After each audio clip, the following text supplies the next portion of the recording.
Assalomu alaykum. Bugun 2022-yil 4-dekabrda haqiqiy milliy sertifikatda tushgan imtihon savollarini hammasini ko'rib chiqamiz. Demak, jami 45 ta savol, 35 ta test, 36 dan keyin A va B variantli javoblar beriladi. Demak, o'quv markazimiz tomonidan yozib chiqqanmiz shu savollarni. Demak, darslarni Mambet Sabay Ruslanbek olib boradilar.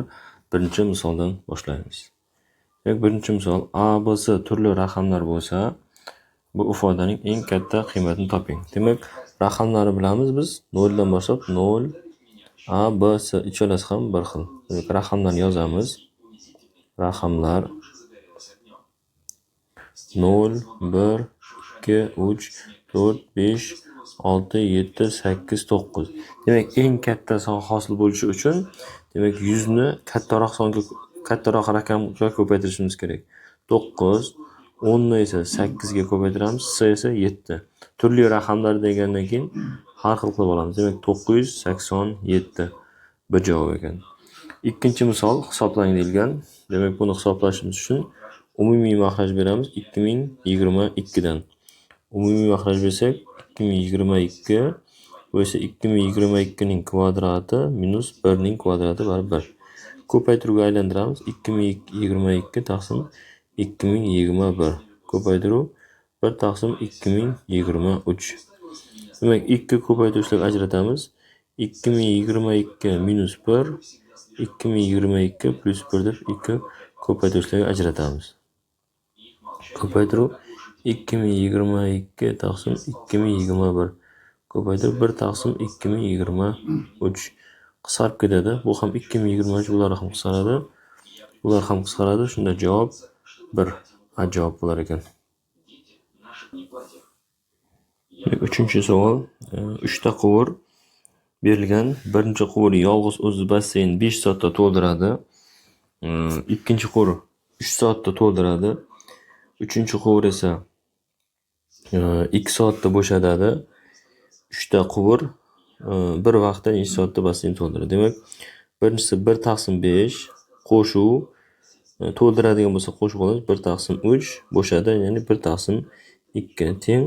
Uchala quvurni birga artsak 1 taqsim x deb yozamiz. Ya'ni 3 ta quvur berilgan. Mana birinchisi, bu ikkinchisi, bu uchinchisi. Ikkalasi to'ldiradi, bittasi bo'shatadi. Shunda x ni topishimiz kerak. Umumiy maxraj 30, bunga 6 dan, bunga 10 dan, bunga esa 15 dan, 16 1. Shunda 1 taqsim x. X ning qiymati esa bizda 30 ga teng ekan. Bu javob. Bunda A javob chiqdi. Bunda esa B javob chiqdi. Keyingi 4-misol. 4-misolda A shahardan B shaharga 2 ta mashina yo'lga chiqyapti. A shahardan B shaharga 2 ta mashina. O'sha 2 ta mashina chiqdi. Birinchi mashinaning tezligi V1 bo'lsin.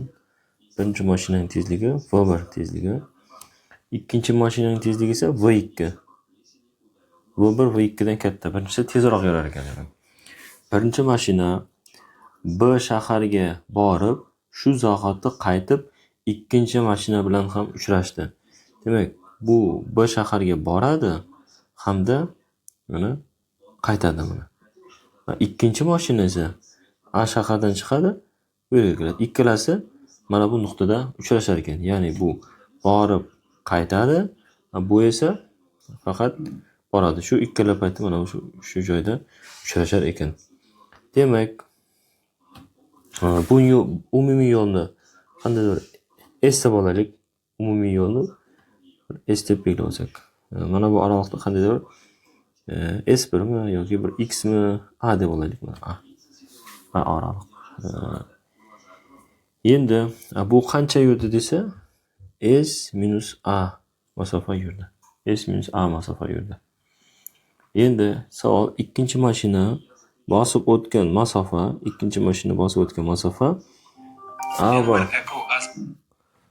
A va B shaharlar orasidagi masofaning necha foizini tashkil qiladi deyilgan. Demak, uchrashdi vaqtlari teng bo'ladi shunda. T1 ikkalasining borgan vaqtlari T1 bilan T2 teng vaqtlari. Chunki bir vaqtda uchrashgan. Ikkinchi mashina bosib o'tgan masofa A va B shaharlar orasidagi masofaning necha foizini tashkil qiladi? Demak, biz S minus A ning S ga nisbatini so'rayapti. Foizni 100 ga ko'paytiramiz keyin.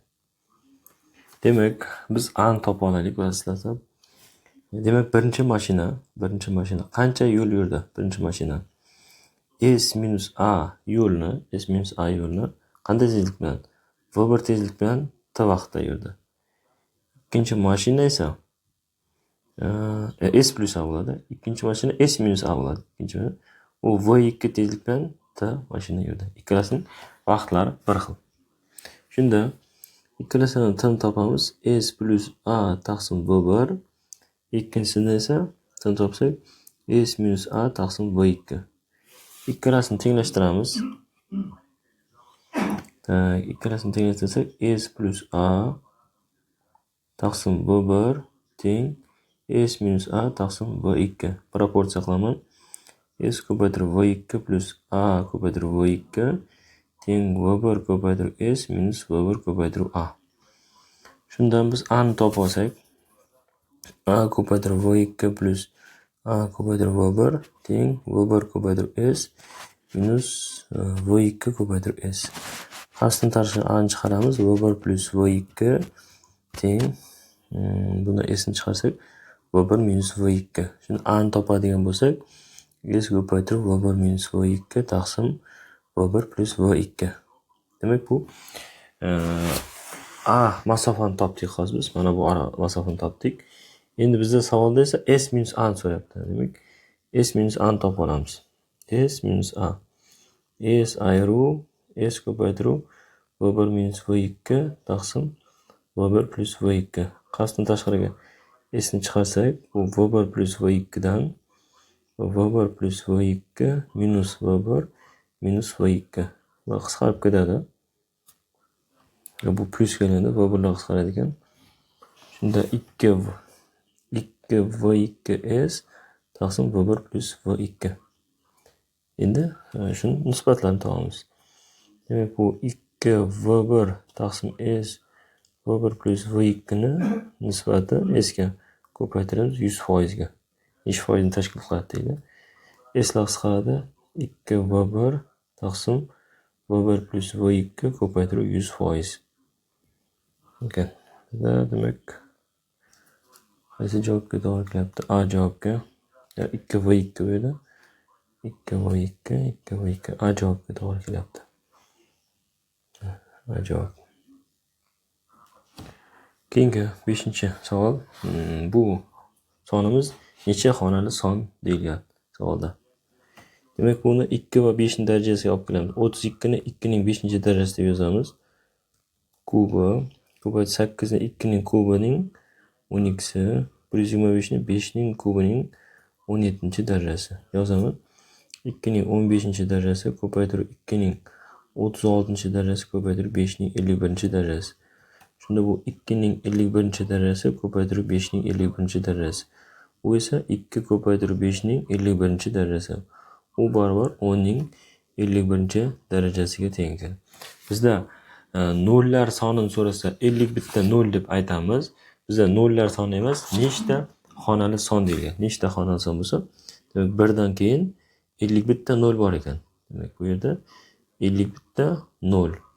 Bunda esa oldida 1 bor. Jami shunda 52 xonali son ekan. A javob.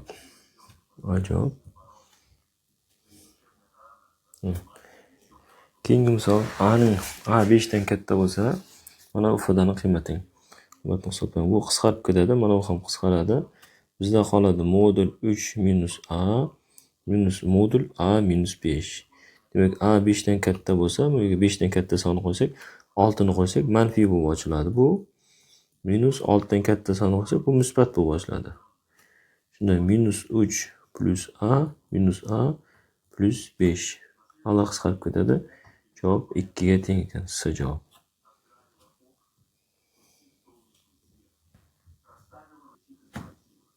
Keyingi 7-savol. Hisoblang deyilgan. Demak, teng kub ildiz ostida 12 taqsim 25 ko'paytiruv 244 taqsim 15.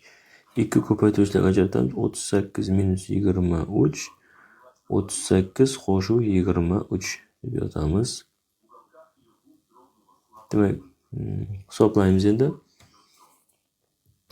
Kub ildiz ostida 12 taqsim 25 ko'paytiruv ildiz ostida 244 taqsim 15 ko'paytiruv 38 dan 23 ni ayiramiz. 15 38 ga 23 ni qo'shsak 61 ga teng. Bu ikkalasi qisqaradi. 4. Shunda kub ildiz ostida 12 taqsim 25 ko'paytiruv ildiz ostida 4 dan 2 chiqadi. 15 ning kvadratidan 15 hosil bo'ladi. Kub ildiz ostida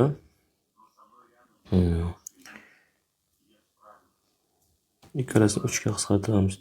4 3 ga qisqartiramiz 5. Shunda 8 taqsim 125. Bunda 2 taqsim 5 hosil bo'ladi.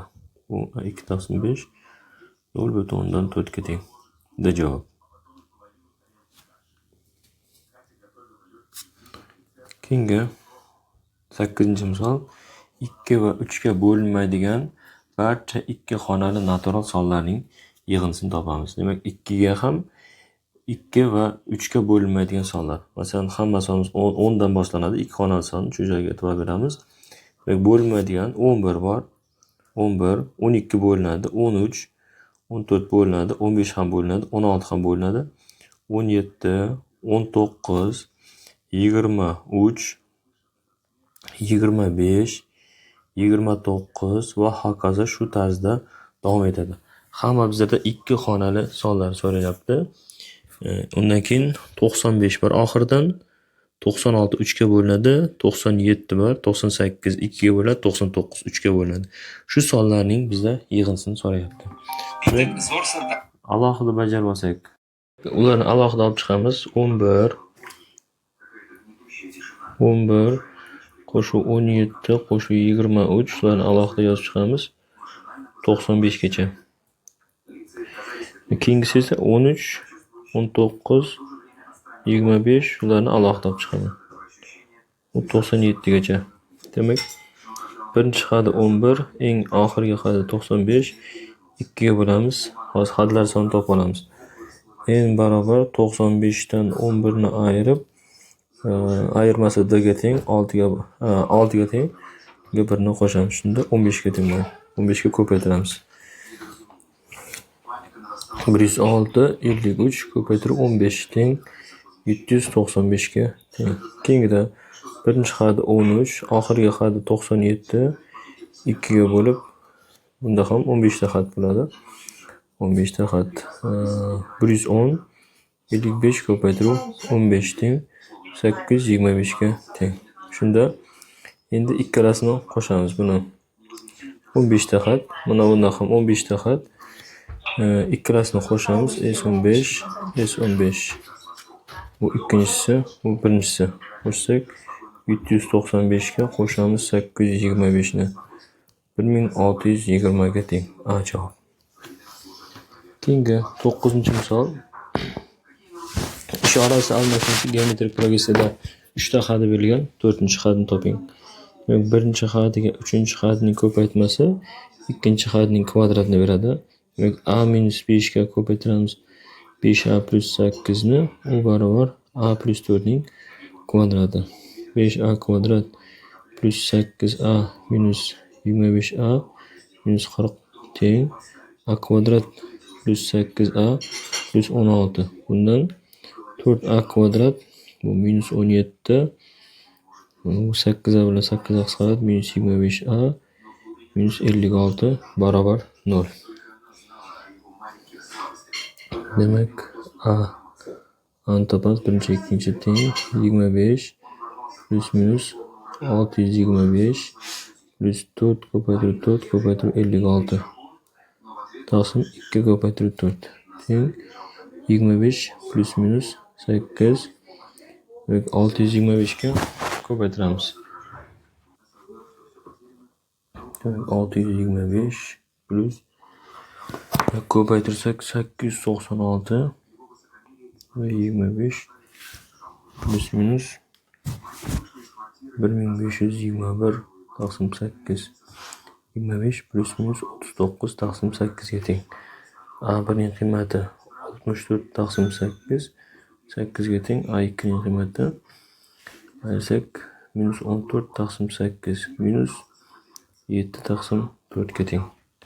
Demak, ishorasi almashuvchi. Agar biz qo'yadigan bo'lsak 8 ni qo'yadigan bo'lsak, hammasi musbat son bo'ladi, bo'lmaydi. Shuning uchun A ning qiymati minus 7 taqsim 4 ni qo'yamiz. Endi bizdan so'rayotgani 4-xadni so'rayapti. Demak, 1-xadni topib olaylik. B1 teng A minus 5. A minus 5 minus 7 taqsim 4 minus 5. 4 dan maxraj bersak minus 20 minus 27 taqsim 4. Demak, 2-xad esa A plus 4 minus 7 taqsim 4 plus 4 ni qo'shsak bu 4 dan 16 9 taqsim 4. Yani shu yerda Qni topib olsak 2-xadini 1-xadiga bo'lamiz. 2-xad 9 taqsim 4 bu esa minus 27 taqsim 4. Qisqarib ketadi, minus 1 taqsim 3 ga teng ekan Qning qiymati.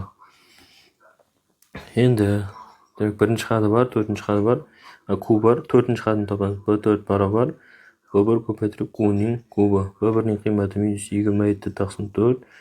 Bu esa minus 1 taqsim 3 ning kubi. Minus 27 taqsim 4 ko'paytirib minus 1 taqsim 27. Qisqarib ketadi. Shunda javob 1 taqsim 4 ga teng ekan. A javob. Keyingi 10-savol. Demak, A taqsim B 4 ga teng. B taqsim C 10 ga teng bo'lsa, buni toping.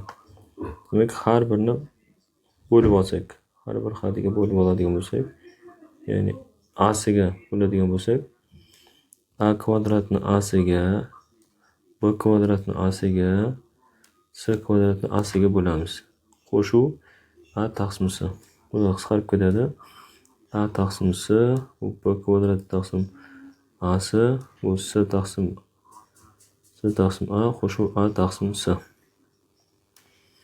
Endi o'rniga qo'yadigan bo'lsak, mana ikkalasi 2A taqsim C, bu B kvadratda B taqsim A ko'paytiruv B taqsim C ko'rinishida yozib olaylik-da. Bu C taqsim A. Demak, 2 ko'paytiruv A taqsim C'ni, demak A taqsim C'ni topib olamiz. Uning uchun A taqsim B 4 ga teng, B taqsim C 10 ga teng bo'lsa, ikkalasini ko'paytiramiz. A taqsim B'ni ko'paytiramiz. B taqsim C'ga teng 10 ko'paytirib 4. Qisqaradi. Shunda A taqsim C teng 40 ga teng. Bunda 2 ko'paytiruv 40 qo'shib B taqsim A'miz bu 1 taqsim 4 ga teng. B taqsim C'miz esa 10 ga teng. C taqsim A'miz esa bu 1 taqsim 40 ga teng. Teng. Demak, 80 qo'shuv bu. Bunda 10 dan bersak 100 taqsim 40 qo'shuv 1. 82 qo'shuv 101 taqsim 40. Bo'ladigan bo'lsa 82 plus 2 butun 40 dan 21. 84 butun 40 dan 21. Mana bu yerda 80 deb yozibmiz. 40 ni 2 ko'paytirib 82 deb yozibmiz. Bu 80 bo'ladi. Mana 80. Rahim 80. Shunda 82 butun 40 dan 21 javob. Keyingi 11-misol hisoblang deyilgan. Demak, birinchi qavsni ichini bajarib olamiz. 1 taqsim x plus y ning kvadrati ko'paytiruv bundan x kvadrat plus y kvadratdan maxraj esa x kvadrat ko'paytirib y kvadrat plus 2 taqsim x plus y ning kubi ko'paytirib bundan x plus y taqsim x y dan. Bu qisqaradi. Kvadrat qoladi. Shunda bizda nima qoldi? X kvadrat qo'shib y kvadrat. X kvadrat y kvadrat bu esa x plus y ning to'la kvadrati. Plus bu esa 2 taqsim xy bu esa x plus y ning to'la kvadrati. teng, demak bundan x y dan beradigan bo'lsak, shunda x kvadrat y kvadrat bu x plus y ning to'la kvadrati. Shunda x kvadrat plus 2xy plus y kvadrat. Bu to'la kvadratni beradi, ya'ni x plus y ning to'la kvadrati taqsim x kvadrat y kvadrat bo'lsa x plus y ning to'la kvadrati. Qisqarib ketadi. Shunda 1 taqsim x kvadrat y kvadratga teng. Bu javob. Keyingi 12-misol hisoblang deyilgan. Teng 2 ko'paytirish sinus 7pi taqsim 6ni pi plus pi taqsim 6 ko'rinishda yozib olamiz. Qo'shuv kosinus kvadrat 7pi taqsim 4 esa 2pi minus pi taqsim 4 teng. Shunda 2 nom o'zgarmaydi. Sinus pi taqsim 6 180 ga qo'shilyapti 3-chorak, 3-chorakda sinus minus. Bu kosinus kvadrat nom o'zgarmaydi. Pi taqsim 4 ga teng. 2 ko'paytirib 1 taqsim 2 minus qo'shuv ildiz 2 taqsim 2 ning kvadrati. Shunda qisqarib ketsa minus 1 qo'shuv 1 taqsim 2 ayirsak minus 1 taqsim 2 ga teng. Bu javob.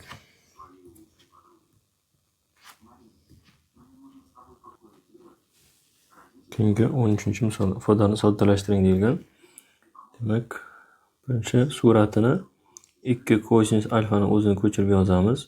Bu kosinus 3 alfaga kosinus 5 alfani qo'shish 2 kosinus argumentlar qo'shilib 2 ga bo'linadi. Ko'paytir kosinus argumentlar ayrilib 2 ga bo'linadi. Bunda kosinus 3 alfani esa kosinus 2 alfa qo'shuv alfa qilib yozib olsak. Qo'shuv sinus alfa ko'paytirish sinus 2 alfa. Bundan yozamiz kosinus 2 kosinus alfa plus 2 kosinus 4 alfa ko'paytirib kosinus alfaga teng. Mahrajni o'zini yozamiz. Mahrajda esa kosinus alfa plus beta formulasiga qo'yadigan bo'lsak, kosinus 2 alfa ko'paytirib kosinus alfa minus sinus 2 alfa ko'paytirib sinus alfaga teng. Qo'shib sinus alfa ko'paytirib sinus 2 alfani yozamiz. Shunda suratidan qapsin tashqariga 2 kosinus alfani chiqarib olsak, 1 plus kosinus 4 alfa oladi. Mahrajda esa bular qisqarib ketar ekan. Kosinus 2 alfa ko'paytirib kosinus alfa. Kosinus alfalar qisqarib ketadi. Shunda 2 ko'paytirib 1 ni sinus kvadrat 2 alfa plus kosinus kvadrat 2 alfa deb yozamiz. Kosinus 4 alfani esa kosinus kvadrat 2 alfa minus sinus kvadrat 2 alfa. Bu mahrajda kosinus 2 alfa. Sinuslar qisqaradi. Shunda 2 ko'paytirib 2 kosinus kvadrat 2 alfa mahraj esa kosinus 2 alfa. Bittasi bilan qisqaradi. 4 kosinus 2 alfa. Bu javob ekan. Demak, keyingi misolga o'tamiz. 14-misol tenglama nechta haqiqiy ildizga ega? Buni 3 ko'paytirib 4 ning x ni 2 ning 2x deb olamiz. 25 ni esa 5 ning 2x deb olamiz. Minus 5 ko'paytirib 10 ning x ni 2 ning x ko'paytirib 5 ning x barobar 0. Har birini 5 ning x darajasiga bo'lib yuboramiz. 5 ning 2x ga bo'laylik. 5 ning 2x ga bo'ladigan bo'lsak, 3 ko'paytirib 2 ning 2x taqsim 5 ning 2x plus 2 ko'paytirib 5 ning 2x taqsim 5 ning 2x minus 5 ko'paytirib 2 ning x ko'paytirib 5 ning x taqsim 5 ning 2x barobar 0. Bular qisqarib ketadi. Bulardan ham bittasi qisqaradi. Shunda 3 ko'paytirib 2 taqsim 5 ning 2x plus 2 minus 5 ko'paytirib 2 taqsim 5 ning to'la x barobar 0. Shunda 2 taqsim 5 ning x darajasini t deb belgilab olsak, 3 t kvadrat minus 5 t plus 2 barobar 0. T ning qiymati 1, t ning qiymati esa 2 taqsim 3 ga teng. Demak, endi o'rnlarga qo'yamiz. 2 taqsim 5 ning x darajasi teng 1. 2 taqsim x ning x darajasi 2 taqsim 5 ning x darajasi teng 2 taqsim 3. Bunda x ning qiymati 0 ga teng, bunda x ning qiymati logaritm 2 taqsim 5 asosida 2/3. Nechta bizga bitta? Ikkita S javob. 15-misol tengsizlikni yeching. Demak, dastlab aniqlanish sohasini olamiz. Sinus 2x katta 0 kosinus 2x katta 0 kosinus 2x 1 ga teng emas. O'sha 3 shartni qanotlantirish kerak. Endi tengsizlikning o'zini bajaramiz.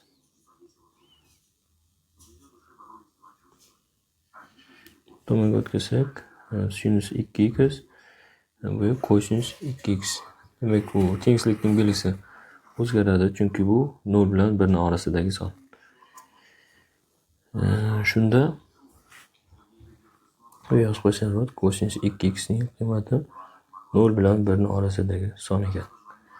Tengsizlikning belgisi o'zgarmadi. Endi buni o'zasi 2 taqsim 2 ga ko'paytirsak yoki kosinus 2x ga bo'lib yuborsak ham, kosinus 2x ga bo'lsak, tangens 2x katta yoki teng 1. Demak, tangensning 1 dan katta bo'ladigan qiymatini yozamiz buni. 1 degan qiymat 1 dan katta qiymati bu pi taqsim 4 da. Hamda 3 pi taqsim 4 hamda bu 5 pi taqsim 4 ni yozamiz. Endi shunda yozadigan bo'lsak, pi taqsim 4 dan pi taqsim 2 gacha mana bu oraliq bo'ladi. Pi taqsim 2 gacha va bu esa 3 pi taqsim 2 gacha. Yozamiz shunda pi taqsim 4 plus pi k kichik yoki teng 2x kichik yoki teng pi taqsim 5 pi taqsim 4 pi taqsim 2 bu tomon pi taqsim 2 plus pi k yozamiz. 2 pi k. Pi k yozamiz. Endi bu yerda aniqlanish sohasidan ko'rishimiz mumkin. Mana bu qiymatni biz ola olmaymiz. Mana bu aniqlanish sohasiga ko'ra. Musbat. Baribir tengsizlikni oxirigacha yechsangiz ham bu musbat qiymat, ya'ni birinchi chorakdan chiqadi. Shunda bu o'zgaradi. U aniqlanish sohasiga ko'ra pi taqsim 4 plus 2 pi ga aylanadi. Aniqlanish sohasi kichik yoki teng x 2x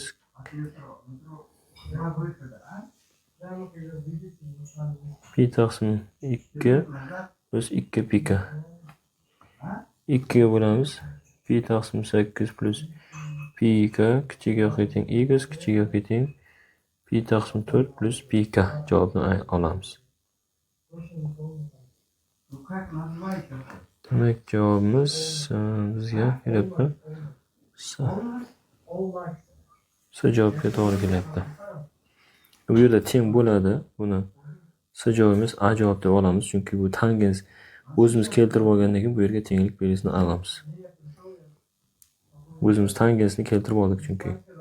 Agar misolimizni o'zi faqat tangens bo'lib 1 dan boshlanganda u paytda pi taqsim 2 ni olmas edik. A javob.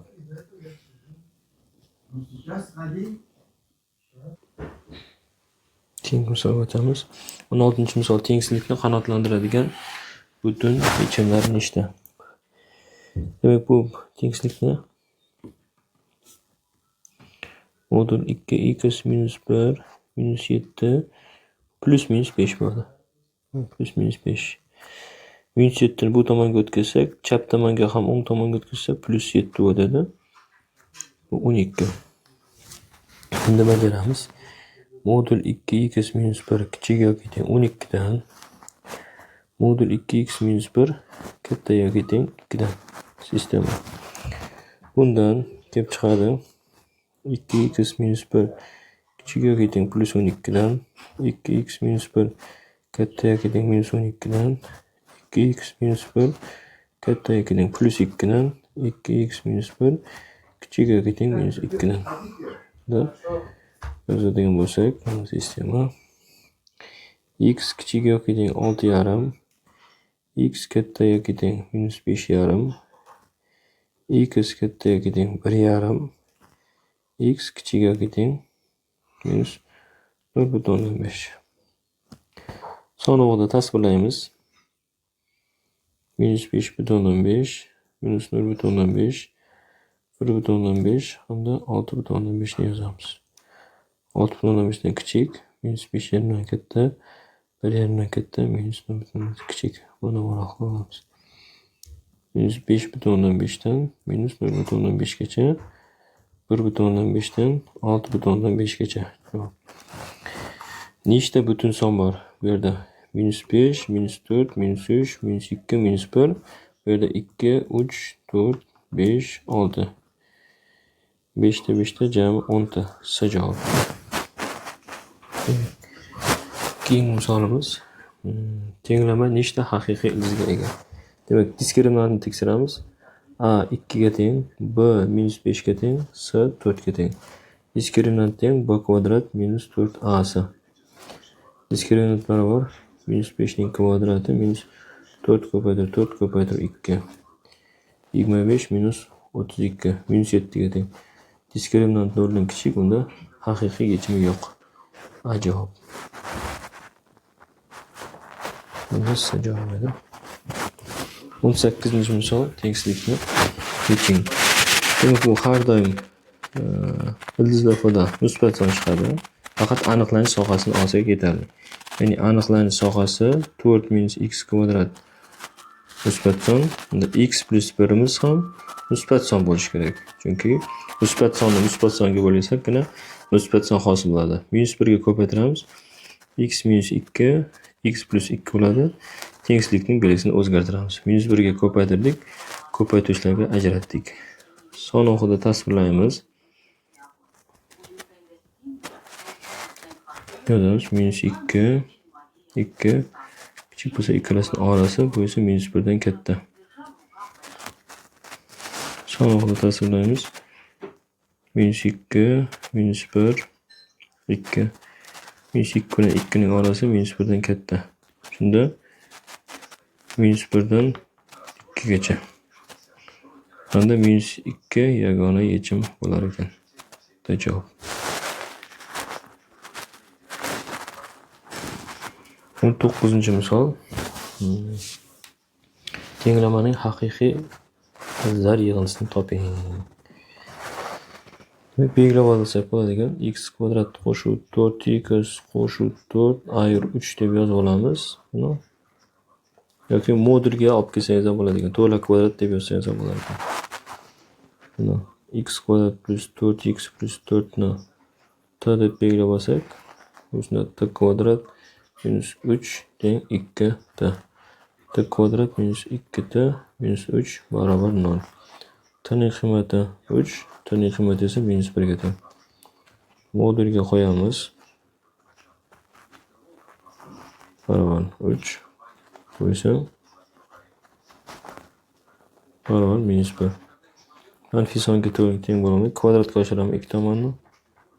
Bunun kvadrat esa 9, x kvadrat plus 4x minus 5 barobar 0. Shunda x ning qiymati minus 5, x ning qiymati esa 1 ga teng.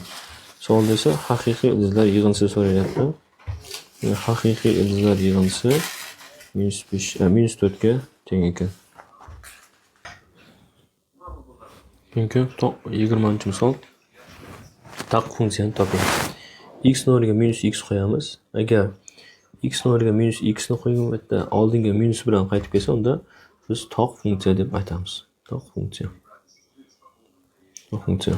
Demak, minus x ni qo'ysak, sinus minus x plus minus x ning kubi barobar kosinus minus x minus 1. Shunda u teng bo'ladi. Minus sinus x ning kubi taqsim kosinus x minus 1 barobar minusni chiqaramiz. Sinus x plus x ning kubi teng kosinus x minus 1. Demak, berilgan funksiyani qaytib berdi o'zini, oldinga minus bilan. Unda taq funksiya shu ekan. A javob. 21-savol. Bu integralni hisoblang.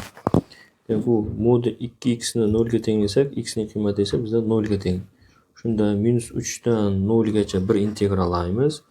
0 dan 4 gacha bir integrallaymiz. Ya'ni 2x kvadrat ko'paytiruv 2ximiz minus 3 bilan 0 ning orasida, minus 3 bilan 0 ning orasida minus birga minus 1 nima qandaydir bir sonni qo'ysak, bu manfiy bo'lib ochiladi. Minus 2x dx qo'shuv 0 bilan 4 ning orasida esa bu musbat bo'lib ochiladi. Musbat bo'lib ochiladi dx teng. Shunda minus 3 dan 0 gacha minus 4x ning kubi dx qo'shuv 0 dan 4 gacha 4x ning kubi dx. Demak, boshlang'ich oladigan bo'lsak, minus 4x ning kubi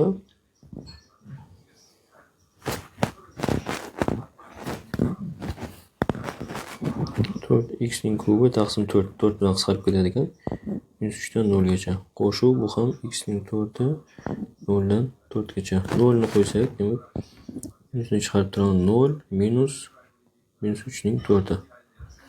Plus, yani 4 ni qo'yamiz, 4 ning 4i minus 0 ning 4-darajasi.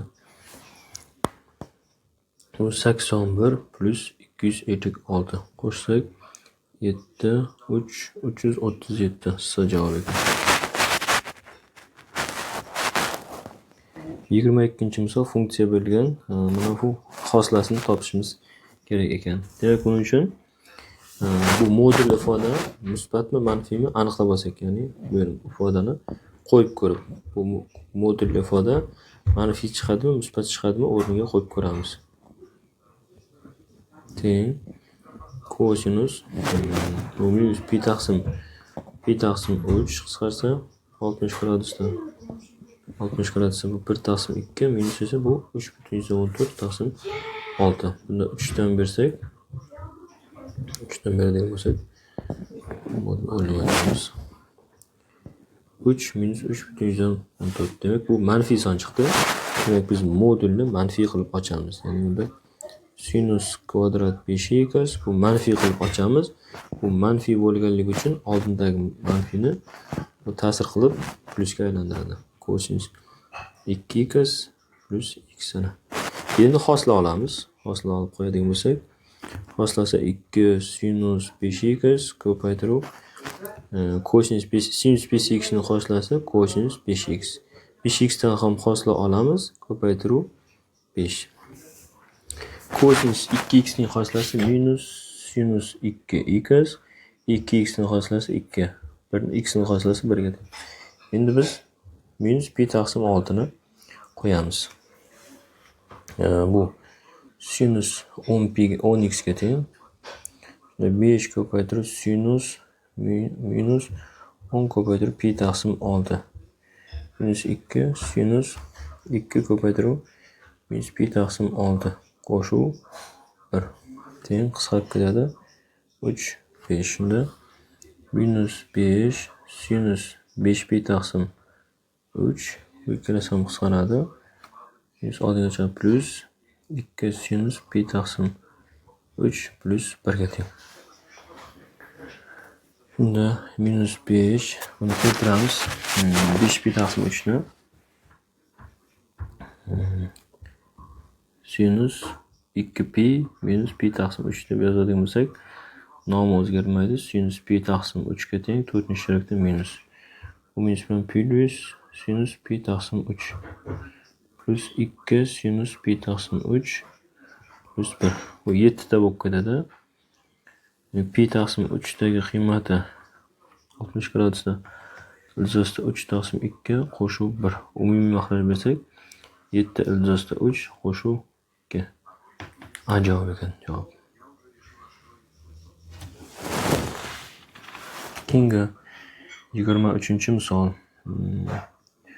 Bu misolda f = minus belgilan x kvadrat plus 5x plus 6 ga teng bo'lsa, jat minus 1x degan jat x funksiyaning teskari funksiyasi bo'lsa, f minus 1x ni toping. Demak, biz bilishimiz kerak, jat x degan funksiyaga teskari funksiya jat x ni qo'ysak, har doim bizda x hosil bo'ladi. Istalgan funksiya uchun. Misol olaylik shu funksiyaga. Jat x deb bir funksiyani olamiz. Jat x deb x plus 7 bo'lsin. Endi shuni teskarisini topamiz. Teskari funksiyasi. teskari funksiyasi x ning o'rniga y qo'yardik, y ning o'rniga x ni qo'yardik. Shunda x teng y plus 7. Shunda y topadigan bo'lsak, x minus 7 ga teng bo'ladi. Shunda teskarisini yozdik. f(-1) x teng x minus 7 ga teng. Endi shu teskari funksiyasiga, mana teskari funksiyasiga jat x ni qo'yaylik mana bu yerda. Jat minus 1 x ni o'rniga jat x ni qo'ydik. Jat x minus 7. Jat minus 1 jat x bo'lsa x plus 7. Yo'q, turaversa o'zi jat x bo'lib, bu tomonga x plus 7 ni qo'ysak, mayli. Qanday funksiya bo'lsin, u kvadrat funksiya bo'ladimi, chiziqli funksiya bo'ladimi, baribir x ning o'zi hosil bo'lar ekan. Demak, mana bu tenglikni bilishimiz kerak. Shunda yozaman. Mana bu ifoda nimaga teng? f() x plus 1 barobar x kvadrat plus 5x plus 6 ga teng ekan. Endi biz f() minus 1 ni topishimiz uchun x plus 1 barobar minus 1 deydigan bo'lsak, x ning o'rniga minus 2 ni qo'yishimiz kerak ekan. X ning o'rniga minus 2 ni qo'yaman. Chunki f() minus 1 minus 2 ning kvadrati 5 ko'paytirib minus 2 qo'shib 6. Shunda f() minus 1 4 minus 10 plus 6 barobar 0 da javob ekan.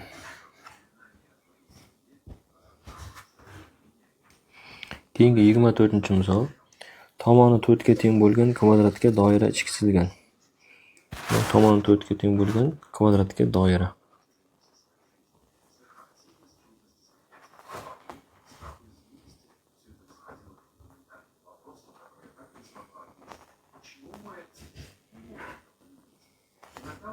Kvadratga doira ichi chizilgan. Tomoni 4 ga teng. Doiraning yuzini toping. Demak, bu r, bu ham r. Shunda 2r imiz 4 ga teng, r ning qiymati esa 2 ga teng. 5 teng pi r kvadrat. Pi ko'paytirib 2 ning kvadrati, shunda 4 pi ga teng. Da javob. Keyingi chizmadagi ma'lumotlardan foydalanib x ning qiymatini toping. Demak, AB bilan EF parallel bo'lganligidan mana bu burchak alfa, mana bu burchak alfa, bu beta ikkalasi teng bo'ladi. Unda ikkita uchburchak o'xshash, ya'ni uchburchak katta uchburchak A, B, C bilan o'xshash uchburchak F, Y, C. Demak, katta tomoni A, B, C ning katta tomoni 20, F, Y, C ning shu tomoni o'xshash x 16, bu 12. 4 ga qisqartiramiz 5, 4 ga qisqartiramiz 4.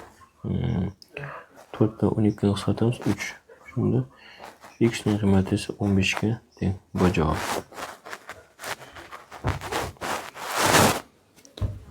Keyingi misol, 26-misol. ABC uchburchakda BAC 90 gradus. BAC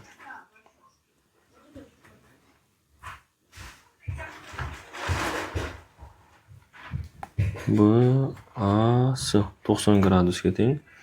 BCA 30 gradus. BCA 30 gradusga teng. BD bisektrisa u 2 ildizosi 2 ga teng.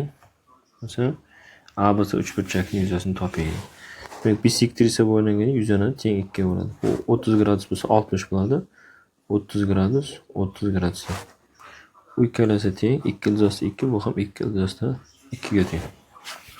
Buning 60 gradusga teng ekanligi ma'lum. Bu 30 gradus qarshisida katet gipotenuzang yarimga teng, ildizosi 2 ga teng. Uchburchak yuzini so'rayapti. Demak, buni 30 gradus bo'lsa, ildizosida 3 ga ko'paytirsak, ildizosida 6 ga teng bo'ladi. Uchburchakning yuzi 1/2 a ko'paytirib b. 1/2 ildizosida 6 ko'paytirib 3 ildizosida 2 ga teng. 3/2 bu esa 2 ildizosida 3 ga teng. Ko'paytirsak 3 ildizosida 3 ga teng. Bu da javob.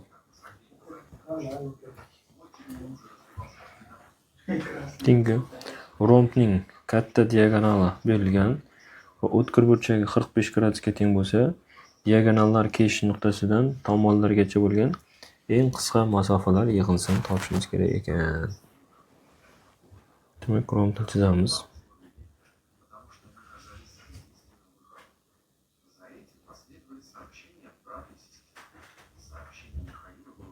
Barcha tomonlar teng.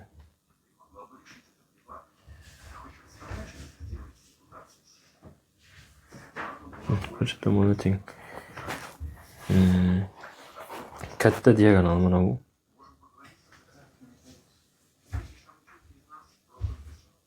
Katta diagonalning qiymatini berilgan. Dabarning qiymati mana bu yerda. O'tkir burchagi 45 gradus. 22,5, 22,5. Rombda burchakni teng 2 bo'ladi. Diagonallar keshish nuqtasidan mana diagonallar keshish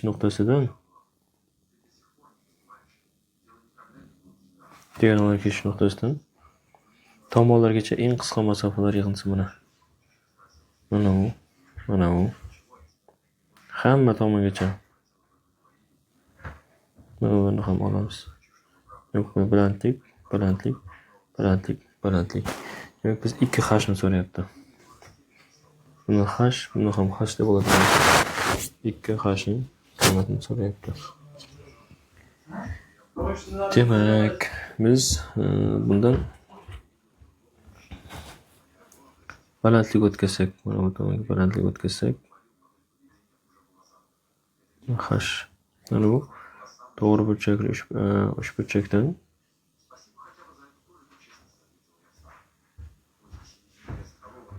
bu hash, bu 22,5 gradus, bu esa D1. Shunda sinus 22,5 gradus teng hash taqsim D1. Shunda hashni topadigan bo'lsak, hash teng D1 ko'paytirib sinus 22,5 gradus. Hash barobar D1 ning qiymati bor bizda 10 ko'paytirib 4 mana bunga teng. Endi sinus 22,5 gradusning qiymatini topamiz. Sinus 22,5 gradus degani daraja pasaytiramiz. Sirazi yozadigan bo'lsak 2 minus 2 taqsim 2. Shuni to'liq ko'rsatib yozaylik. 1 minus kosinus 45 gradus taqsim 2 teng 1 minus 2 taqsim 2 taqsim 2. Buni 2 dan bersak 2 minus 2 taqsim 4. Bunda 2 minus 2 taqsim 2 ga teng ekan. O'rniga qo'yamiz.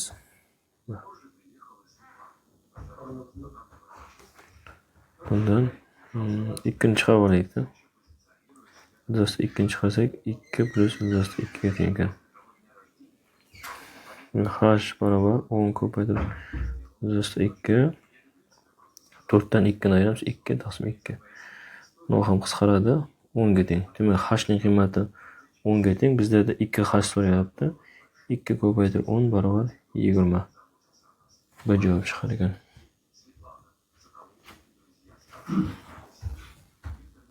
Keyingi 28-savol. Diagonallar soni tomonlar sonidan 6 marta ko'p.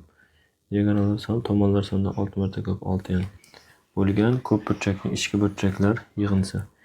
Diagonallar soni n minus 3 taqsim 2 teng 6n. N bilan n qisqaradi. N minus 3 barobar 12 ga teng. N ning qiymati esa 15 ga teng ekan. Ve shu ko'p burchakning ichki burchaklar yig'indisi.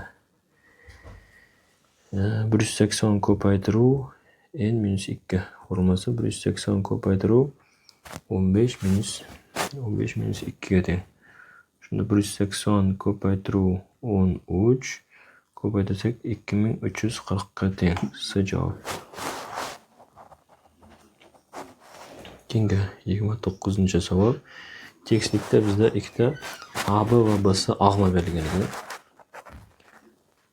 Tekstlikda ikkita og'ma. Bitta og'ma. Hamda ikkinchi og'ma berilgan. Ikkita og'ma tasvirlangan.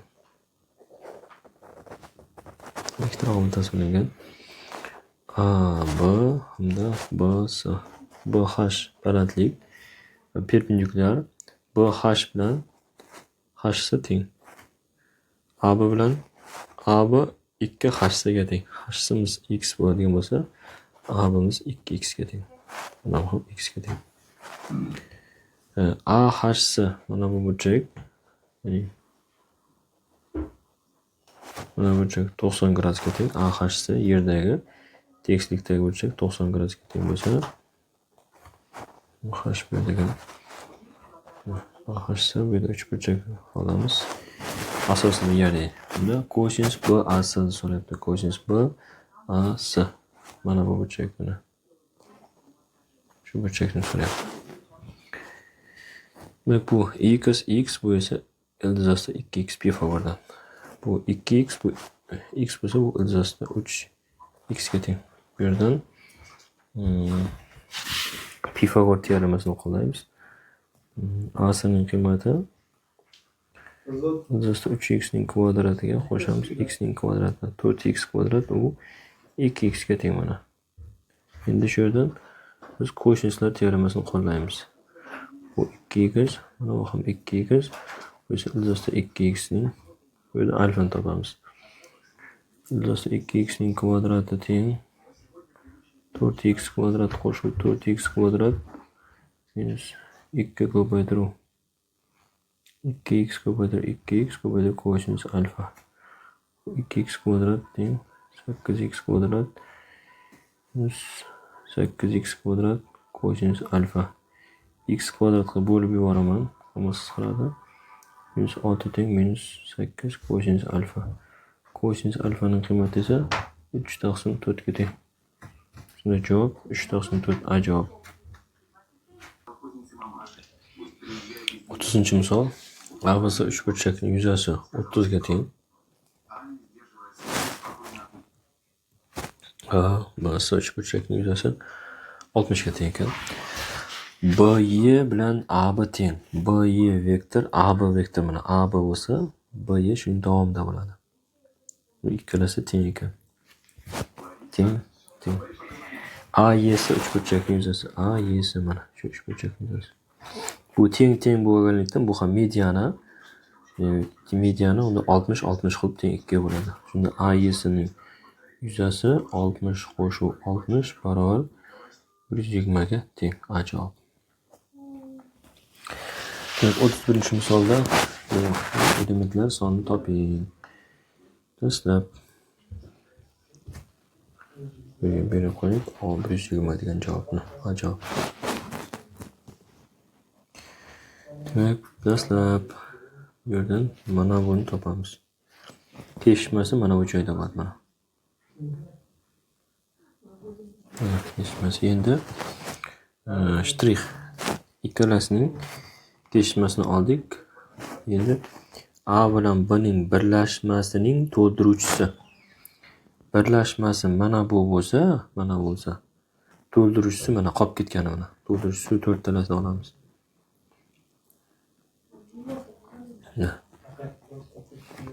Mana shularni olamiz.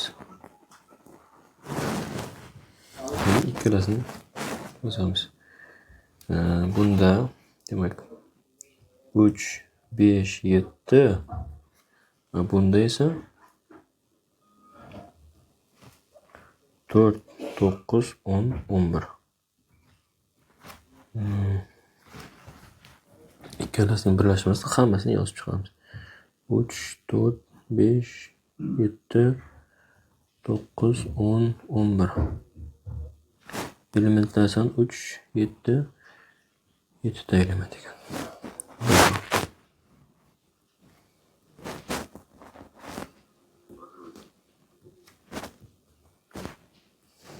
Keyingi 32-savol. Merganning nishonga tekkizish ehtimolligi 0,8. Tekkizish ehtimolligini 0,8 ga teng. 5 marta o'qilgan, dastlab otilgan 3 ta o'q tegib, keyingi 2 ta o'q tegmaslik. Demak, tegmaslik ehtimoligi. 1 dan ayiramiz 0,8 ni, u 0,2 ga teng bo'lar ekan. Demak, 5 ta o'q otilgan. Birinchi 5 ta o'q otilgan, birinchi o'q tegadi. dastlabki 3tasi tegar ekan. 0,8, 0,8, 0,8 dastlabki. Qolgan 2tasi tegmas ekan. 0,2, 0,2.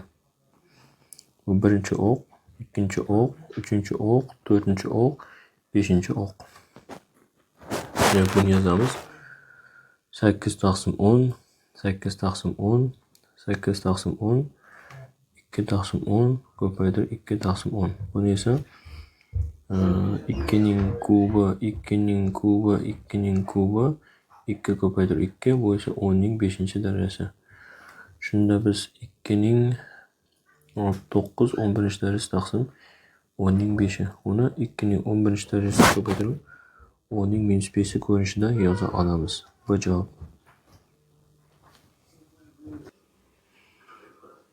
Keyingi misol. Muntazam olti burchakli piramidaga shar ichga chizilgan ekan. Demak, muntazam olti burchakli piramidaga rasm chizib qo'ydim. Hozir shar ichga chizilgan. Shar ichiga eng katta hajmli konus, sharning ichiga yana konus chizilyapti. Piramida asosining tomonlari 6 dan ekan mana. Tomon 6 dan ekan. Yon yog'i asos tegisligi bilan 60 gradus burchak tashkil qiladi ekan. Mana yon yog'ining afafemasi bilan, mana afafemasi bilan bu yerda balandlik o'tkazsak, mana bu oraliq 60 gradusga teng deb bizga aytilgan ekan. P'ni 3 deb oling. Piramidani hajmini topishimiz kerak ekan, sharning hajmini topishimiz kerak ekan, hamda konusning balandligini topishimiz kerak ekan. Mana bungacha keladi. 60 gradus, mana bungacha balandlik mana bu yerda bo'ladi.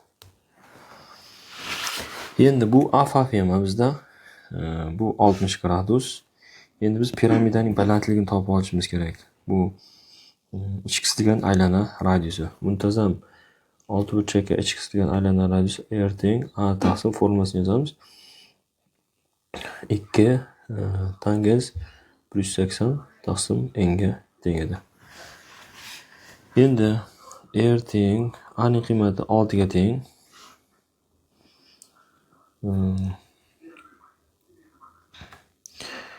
2 tangens 30 gradus, tangens 30 gradus taqsim bu ikkalasi qisqaradi. 3 taqsim 1 taqsim ildizosta 3. Bu esa 3 ildizosta 3 ga teng ekan. Radius, ichki qistilgan aylana radiusi. Yozamiz. 3 ildizosta 3 ga teng ekan. Endi afafemasi esa 6 ildizosta 3 ga teng. Balandlikni topamiz. Endi h balandlik Pifagordan h kvadrat qo'shuv r kvadrat teng afafemaning kvadrati. H ning kvadrati qo'shuv 3 ildizosta 3 ning kvadrati teng 6 ildizosta 3 ning kvadrati. Bundan teng h kvadrat qo'shuv 27 teng 36 ko'paytirib 3. H ning kvadrati teng +8 dan ayirsak 81. H ning qiymati esa 9 ga teng ekan bizda. Okey. Ildizosta 3 ga ko'paytirsangiz ham bo'ladi edi R ni. Endi biz hajmni topamiz. V teng 1 taqsim 3 S asos ko'paytiruv H. 1 taqsim 3 asosi 6 burchak 3 ildizosta 3 A kvadrat taqsim 2 H ni yozamiz. Ular qisqaradi. A ning qiymati bizda tomoni 6 ga teng. 6 ning kvadrat taqsim 2. Balandligi esa 9 ga teng. 36 ni 2 ga qo'ysak 18, 18 ni 9 ga ko'paytiramiz. 162 ildizosta 3 ga teng ekan. A javob. A javob. Endi ikkinchisida piramida shar hajmini toping. Shar hajmini topishimiz uchun biz afafema bo'yicha kesamiz. Afafema bo'yicha kesamiz. Afafema bo'yicha yozamiz.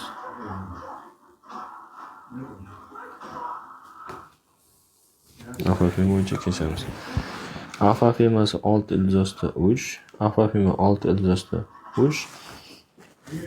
Asos ham 6 ildizosta 3 ga teng bo'ladi. 2 radius chunki. Endi biz bu esa piramidaning balandligi h. Shu yerdan sharning hajmini topishimiz uchun S teng P shtrix ko'paytirib R, uchburchak yuzasi A ko'paytirib H, perimetr A plus B plus C taqsim 2 ko'paytirib R shar. Demak, sharning radiusi uchburchakka ichki qisqargan aylana radiusiga teng. Bunda ikkilar qisqarib ketadi. Asosi 6 ildiz 3 ga teng. Balandlik 9 ga teng edi. Bu R shar teng. A deganimiz 6 ildiz 3, bu ham 6 ildiz 3, bu ham 6 ildiz 3. Ko'paytirib R shar. Demak, 6 ildiz 3 ko'paytirib 9, buni 3 tasi bor. 6 ildiz 3 dan 3 ta bor. R shar. Bular qisqaradi. R sharning qiymati sharning radiusi 3 ga teng ekan. Yoki mana bunday topsangiz ham bo'lar ekan bu. R sharning qiymati muntazam uchburchak ekan. A taqsim 2 ildiz 3 bizga qulay ekanda, shuni yozganmiz. Shu bizga qulay ekan. Ikkinchi usul deb qo'yaylik. Bo'lmasa bu birinchi usul. Hozir muntazam ekanini keyin payqab qoldim buni. Demak, A deganimiz 6 ildiz 3, bu esa 2 ildiz 3, bu 3 ga teng. Ichki qisqargan aylana radiusi 3 ga teng, sharning ham radiusi 3 ga teng deb aytiladi. Demak, sharning hajmini so'rayapti. Birinchi, ikkinchi, sharning hajmi shar 4 taqsim 3 pi R shar kub. Pi ni o'rniga 3 ni qo'yamiz. 4 taqsim 3, pi imiz 3 ga teng. R sharimiz ham 3 ning kubi. Qisqaradi. 80, 27 ko'paytirsak 8 bu javob ekan.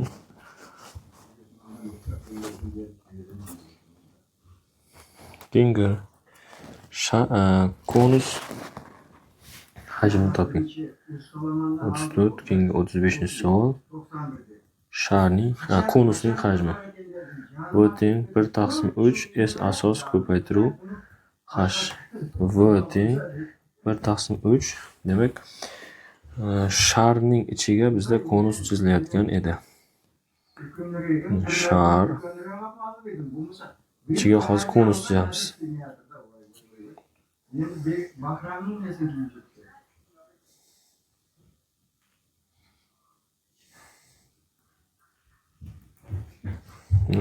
Demak, bu sharning radiusi. Bu asosning radiusi, bu esa R shar bo'lsa, bu esa H minus R shar. H minus R shar. Shuni biz Pifagor teoremasini qo'llanamiz. H minus R sharning kvadratiga qo'shamiz. R asosning kvadrati teng R sharning kvadrati. H kvadrat minus 2H R shar qo'shib R sharning kvadrati qo'shib R asosning kvadrati teng R sharning kvadrati. Hammasi qisqaradi endi.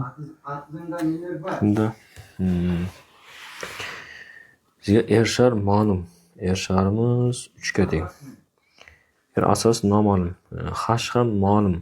9. 9 ning kvadrati minus 2 ko'paytirib 9 ko'paytirib R sharimiz 3 ga teng. Qo'shib R asosning kvadratini topib olamiz. Barobar 0. R asosning kvadrati 54 minus 81 mi? 54 minus 81. O'zi bu yerda biz bu piramidaning balandligini olib ketibmiz. Bizda piramidaning balandligimiz bu H, o'chiramiz buni. Savolda eng katta hajmli konus deyilgan ekan. Shu joyga e'tibor berishimiz kerak. Eng katta hajmli konus. Buni o'chiramiz. Konusning hajmi eng katta ekan, maksimum ekan. Demak, hosila olishimiz kerak. Hosila olib 0 ga tenglaymiz, ya'ni konus bo'yicha. Shunda R asosning kvadratini topib olsak, 2H R shar minus H kvadrat. Faqat R sharning qiymati bor bizda.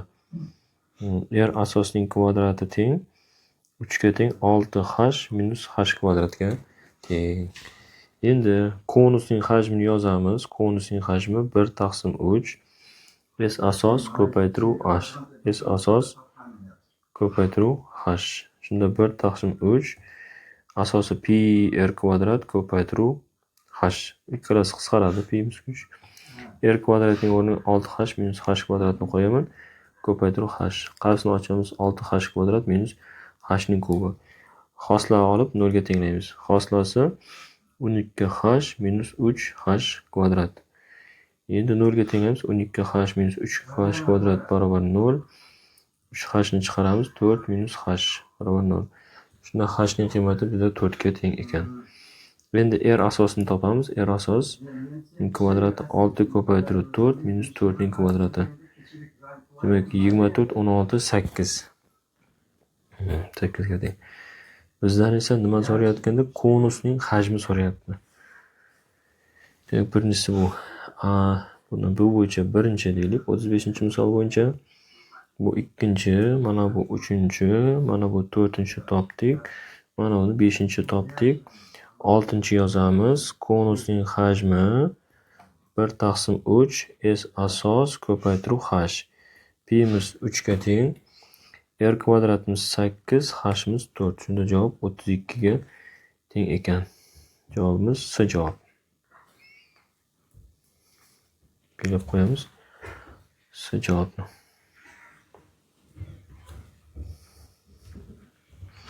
Keyingi endi 36-savollardan boshlaymiz. Tenglama berilgan, tenglama bitta bizga ega bo'ladigan k ning eng katta qiymatini toping deyilgan.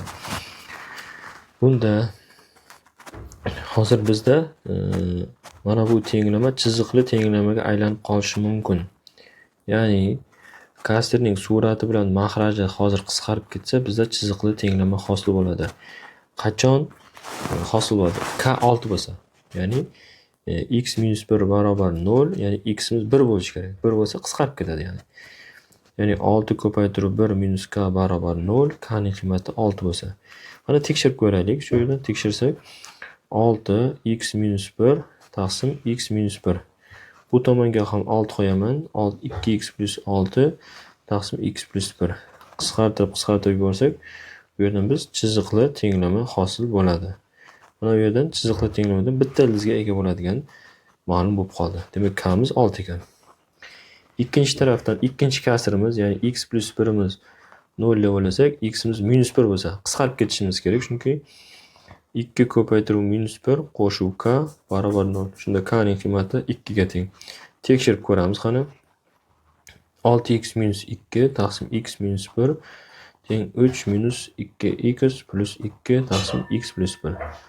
Qisqarib ketadi. Qapsini tashqari 2 ni chiqarsak, buni chiziqli tenglama hosil bo'ladi. Bunda ham bitta ildiziga k ning qiymati bizda 2 ga teng ekan. Demak, 6 bo'ldi, 2 bo'ldi. Endi uchinchi tarafdan buni biz kvadrat tenglamaga olib kelamiz. Ya'ni umumiy mahrajga berib. Umumiy mahraj x plus 1 dan beradigan bo'lsak, 3x plus 3 minus 2x minus k.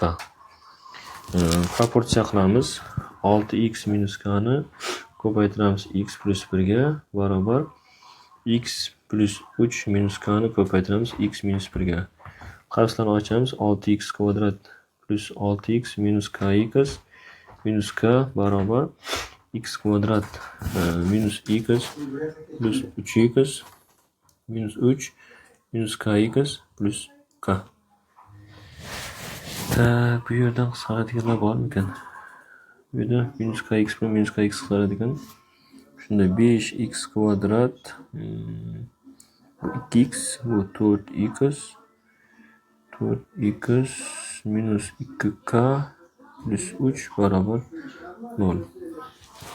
Şimdi şu yerdan kvadrat tenglama hosil bo'ldi. Shu kvadrat tenglama bitta ildizga ega bo'lsa, ya'ni bitta ildizga ega bo'lishun diskriminant teng bo'lishi kerak. 1 kvadrat minus 4 ko'paytiruv 5 ko'paytiruv 3 minus 2k barobar 0. 4 ga bo'lamiz. Bu 4 bilan qisqaradi. 4 minus 15 plus 10k barobar 0. 10k ning qiymati 11 ga teng, k ning qiymati esa 1/1. Demak, k dan 3 ta qiymati bor ekan. Bitta ildizga bo'lgan k ning eng katta qiymati bu 6. Ikkinchisida bitta ildizga bo'lgan k ning barcha qiymatlar yig'insini topamiz. Uchalasining yig'indisi 6 bor, 2 bor, 1/1 bor. Qo'shsak 9/1 ga teng ekan. 6 va 9,1 degan javoblarni olamiz. Keyingi 37-savolda bizga tenglama berilgan. Shu tenglamaning birinchi savolda eng kichik musbat ildizini toping. Tenglama oraliqda nechta ildizga ega deyilgan. Demak, 3 logaritm. Bu kvadrat logaritmga tegishli, shuni bilishimiz kerak. Oldinga o'tmaydi u. Buni endi soddalashtiradigan bo'lsak, buni sinus kvadrat x plus kosinus kvadrat x tushunarli bo'lishi, minus kosinus kvadrat x minus sinus kvadrat x. Ikkalasi ayrilib keladi. Bu plus x sinus kvadrat x deb darrov yozsangiz ham bo'ladi. Misol ishlagan paytda mana. X barobar 2. Bundan 3 logaritm 2 asosga ko'ra sinus x, buni alohida yozamiz. Logaritm 2 asosga ko'ra 2 plus logaritm 2 asosga ko'ra sinus kvadrat x barobar 2. Bunda esa 2 oldinga o'tadi. 3 logaritm 2 asosga ko'ra sinus x ning kvadrati plus 2 logaritm 2 asosga ko'ra sinus x minus 1 barobar 0. Bundan belgilab olamiz. Logaritm 2 asosga ko'ra sinus x ni t desak, 3t kvadrat plus 2t minus 1 barobar 0. A ning qiymati minus 1, A ning qiymati esa 1 taqsim 3. O'rlarga qo'yamiz. Logaritm 2 asosga ko'ra sinus x teng minus 1. Logaritm 2 asosga ko'ra sinus x teng 1 taqsim 3. Bundan sinus x ning qiymati 1 taqsim 2. Bundan sinus x ning qiymati esa 2 ning 1 taqsim 3-darajasi. Ya'ni bu kub ildizosida 2 taxminan 1 dan katta son bo'ladi xullas. Bu yechimni olmaymiz. Ikkinchi tomondan olamiz. Sinus x ning qiymati minus 1 ning k darajasi pi taqsim 6 plus pi k ekan. Endi shu yerdan oladigan bo'lsak, eng kichik musbat ildizi. Demak, k ning o'rniga 0 ni qo'yadigan bo'lsak, x ning eng kichik musbat ildizi pi taqsim 6 ga teng ekan. Birinchisining javobi. Keyingi minus pi taqsim 6 bilan 5 pi taqsim 2 ning orasida nechta ildizga ega? Bu birlik aylana qilamiz. Mana bichimlari mana bu pi taqsim 6 bilan 5 pi taqsim 6 mana. Endi bizda oralig'imiz minus pi taqsim 2 degan joy mana bu joy. Minus pi taqsim 2. Keyingi 5 pi taqsim 2 degan joyimiz mana bu. 5 pi taqsim 2 bir aylanib kelganda. Endi shu yerda bizda nechta ildizga ega? Demak, mana bu nuqtadan boshlaymiz. Mana bir aylangan paytda biz mana ikkita javobni ko'rdik. Mana birinchi javob, bu ikkinchi javob. Endi yana aylantiramiz. Mana bungacha davom ettirsak, yana bitta ildiz bo'ladi. Demak, nechta ildizga ega? 3 ta. Ya'ni takrordan tushundiraman. Bir aylangan paytda ikkita ildizga ega. Yana bungacha yana bitta ildizga, jam 3 ta ildizga ega ekan. Yozib qo'yamiz bizda 3 ta.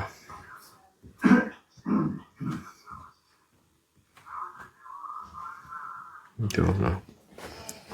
Keyingi 38-chi jarativ chiziqli funksiya berilgan hamda kvadrat funksiyalar berilgan grafikdan foydalanib quyidagilarni hisoblang deyilgan. Birinchi f(2), ya'ni 2 degan nuqtadagi hoslasini toping hamda buni hisoblashimiz kerak. Endi bu yerdan burchak koeffitsiyentini bilib olsak bo'lar ekan. 6, 0, 0, 6 degan nuqtalardan chiziqli funksiya topib, k ni topib olamiz. Ya'ni y barobar kx plus b ekan. Shunda 6k qo'shib b barobar 0, b barobar 6. Bunda 6k qo'shib 6 barobar 0, k ning qiymati esa minus 1 ga teng ekan. Shunda biz bilamiz f(x0) barobar k edi. Shunda f(x0) ya'ni x0 degan 2 degan nuqtadan urma o'tkazilgan. Unda f(x nolvoy, x nolvoyning qiymati 2 ga teng. f(x nolvoy minus 1 ga teng ekan javob. Mana birinchisi topildi. Endi ikkinchi biz f(x) degan kvadrat funksiyani topib olishimiz kerak ekan. Kvadrat funksiyani tuzib olishimiz kerak ekan. Uning uchun birinchi deylik. Ikkinchi f(x) barobar bizga ax kvadrat qo'shib bx plus c ko'rinishidagi kvadrat funksiya. Nuqtalarni yozamiz. -2 0 degan nuqta bor. 0 4 degan nuqta bor. 2 ni qo'yganda qiymati 2 ni qo'ysak chiziqli funksiyaga funksiyamiz -x plus 6. 2 ni qo'ysak 6 ga teng, 4 ga teng bo'ladigan. Shu 3 ta nuqtadan biz kvadrat funksiya yasab olamiz. X nolga -2, y nolga 0 ni qo'yaman. 4a minus 2b qo'shib c barobar 0. 0, 0, c barobar 4. 4a plus 2b plus c teng 4. C ning qiymati 4 ligida mana ikkalasiga ham 4 ni qo'yamiz. 4a minus 2b plus 4 barobar 0. 4a plus 2b plus 4 barobar 4. Ikki tenglikni ayiramiz. Qo'shamiz. 8a va qisqaradi.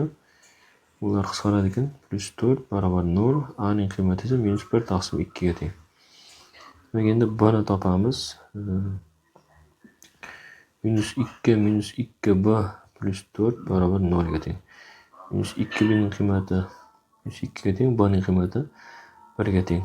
C esa bizda ma'lum edi, c ning qiymati 4 ga teng ekan. Endi shu yerda biz kvadrat funksiyani tuzib olamiz. Kvadrat funksiyani tuzib olamiz. Yozamiz f(x) barobar minus 1 taqsim 2x kvadrat plus 1x plus 4. Mana shu ko'rinishda kvadrat funksiyamiz. Uchinchi deylik. Endi shu funksiyadan hosila oladigan bo'lsak, -x plus 1 ga teng ekan hosilasi. Endi shunga 1 taqsim a degan qiymatni qo'yamiz. f(1 taqsim a f(a) ning qiymati -1 taqsim 2 qo'yadigan bo'lsak, bu -2 aylanadi. Ya'ni mana shu ko'rinishda yozaylik. 1 taqsim -1 taqsim 2. U f(1 -2 ga teng. O'rniga qo'ysak -2 plus 1. Uni esa 3 ga teng. Endi f(1 taqsim b ni hisoblaymiz. f(1 taqsim 1. Unda f(1) -1 plus 1 barobar 0. f(1 taqsim c. f(1 taqsim 4 teng 1 taqsim 4 ni qo'yadigan bo'lsak, -1 taqsim 4 plus 1 qo'ysa 3 taqsim 4 ga teng. Endi hisoblaymiz. Buni qo'yib 4-chi berilganini qo'yaman.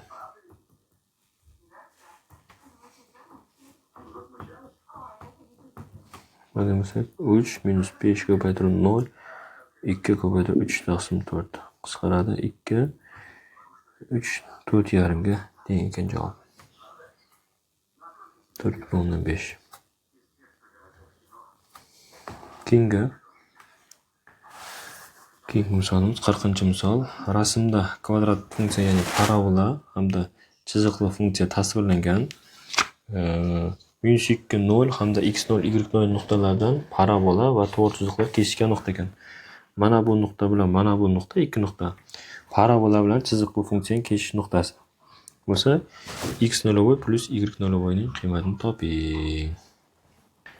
Biz dastlab chiziqli funksiyaning hamda kvadrat funksiyalarning ikkalasini ham tuzib olamiz. Ya'ni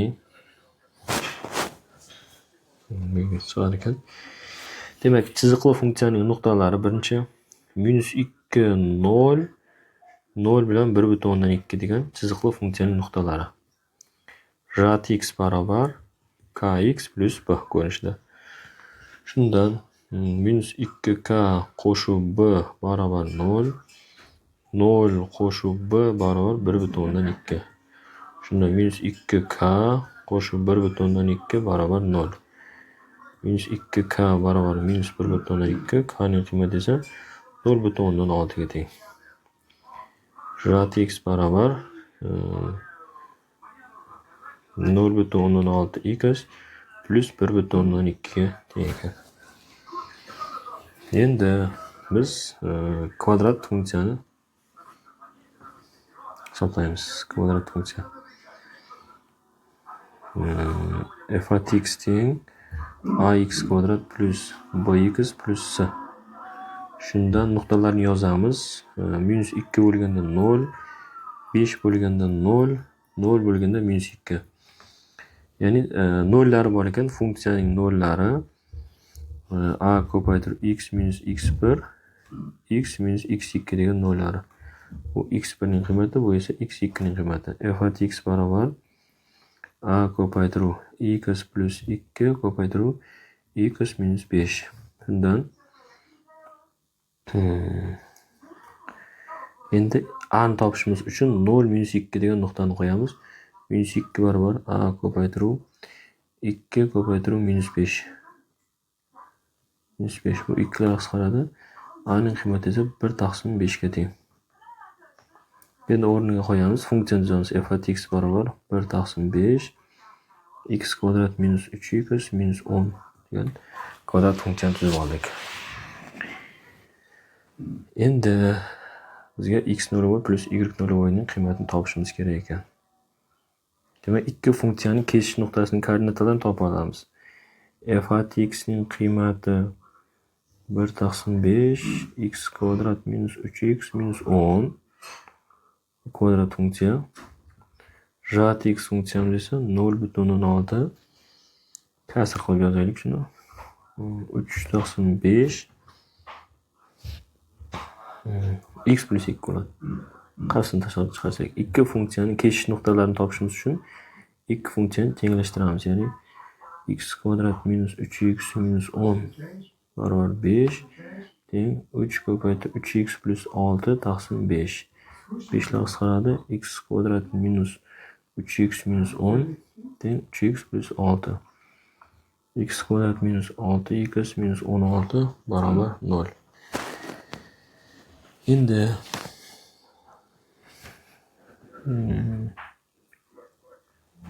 x ning qiymati 8 bilan minus 2 ga teng. Bizda minus 2 bilan x0 qo'yamiz, 8 ni olamiz. Chunki grafikdan qoladigan bo'lsak, mana bu yerda qiymat x0 ga teng. Mana bu qiymat esa y0. Biz 8 bo'lganda qiymatni topsak, demak x0 bo'yimiz 8 ga teng. 8 ga teng. Endi y0 bo'yini topishimiz uchun 8 ni qo'yamiz berilganiga. 8 plus 2 16 ga teng ekan. Demak 6 bilan 8. Bizda yig'insiz so'rayapti. x0 plus y0 bo'y 8 qo'shib 6 barobar 14 ga teng. Bu javob 14 ekan. Bo'yalgan soha yuzasini topishimiz kerak ekan. Demak, integral chiziqli funksiyadan kvadrat funksiyani ayiramiz. Demak, kesish nuqtalari minus 2 bilan 8. Yuqorida chiziqli funksiya turibdi. Chiziqli funksiyani yozamiz. 3x plus 6 taqsim 5 minus kvadrat funksiyamiz x kvadrat minus 3x minus 10 taqsim 5 dx. Soddalashtirib olamiz. Minus 2 8 minus x kvadrat plus 6x plus 16 taqsim 5. Endi boshlang'ich oladigan bo'lsak, minus x kub taqsim 15 hammasida 1/5 ni chiqarib turaylik. 1/5 ni qarshisini tashqariga chiqarib tursak bizga qulayroq. Minus x kub taqsim 3 plus 3x kvadrat plus 16x. Minus 2 bilan 8 ni qo'yamiz. 1/5 minus 8 ni qo'ysak minus 512 taqsim 3 qo'shuv 64. 3 ga ko'paytirsak 3 ga ko'paytiramiz. 192 plus 128 minus endi minus 2 ni qo'yaman. Minus 2 ni qo'yadigan bo'lsak 8 taqsim 3 plus 12 minus 32. Endi qiymatni hisoblasak 100 taqsim 3 ga teng. Bu 100 taqsim 3 ga teng. Qo'yiladi. Keyingi misol 41-misolimiz. A bo'lsa 3 burchakda AB tomoni 7, BC tomoni 10, AC tomoni 15 ga teng bo'lsa, 3 burchakka ikkita aylana shunda ichga chizilganki, R radiusli aylana 3 burchak tomonlarga. R kichik radiusli aylana esa AC va BC va R radiusli aylanaga o'rnatilgan.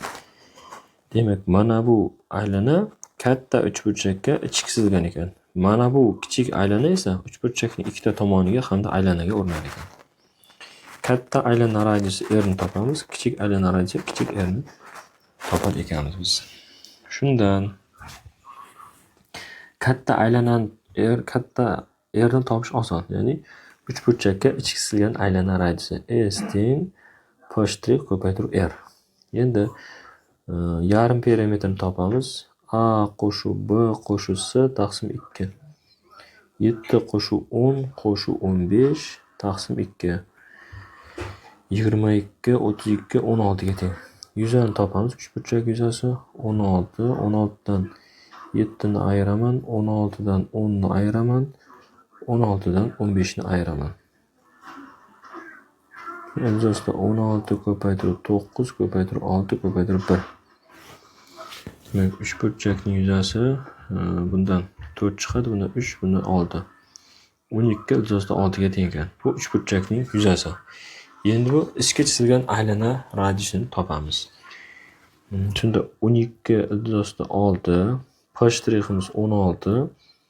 Ichga chizilgan aylana radiusi katta R bilan belgilagan ekanmiz.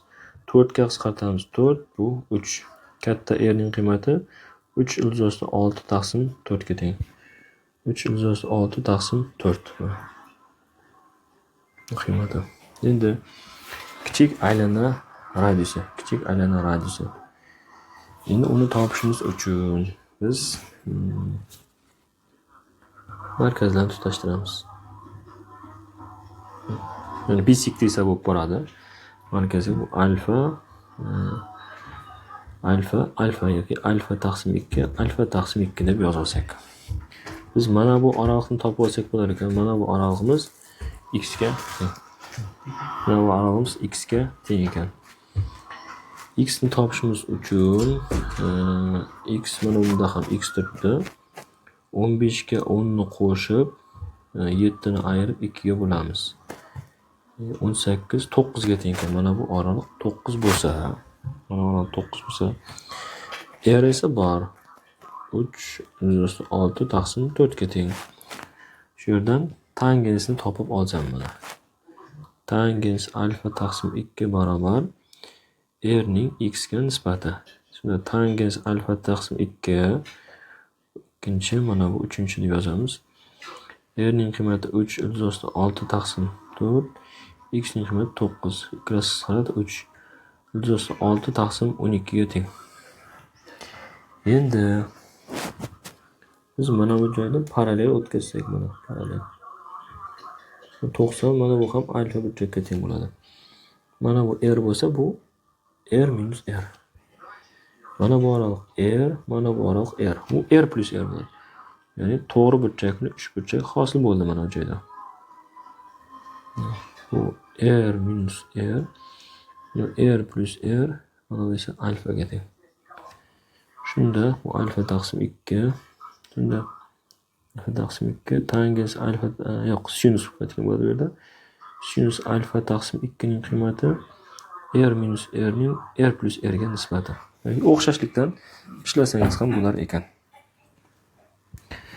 Bu yerdan kotangens alfa ning qiymati 12 taqsim 1/6. Yine 12 2 yuzasini oldiga teng. 1 plus kotangens kvadrat alfa taqsim 2 u 1 taqsim sinus kvadrat alfa taqsim 2 teng. 1 plus 24 teng 1 taqsim sinus kvadrat alfa taqsim 2. Sinus alfa taqsim 2 1 taqsim 5 ga teng ekan mana. Shunda 1 taqsim 5 r minus r plus r. Proporsiya r plus r teng 5r minus 5 kichik r. Bundan 4r teng 6r, 2r teng 3r. Bizda kichik r'ni so'rayapti. 2r dedik. 2r taqsim 3. 2 ko'paytiruv 3 6 taqsim 4 taqsim 3. 3 bilan 3 4 bilan 2 qisqaradi. 6 taqsim 2 ga teng.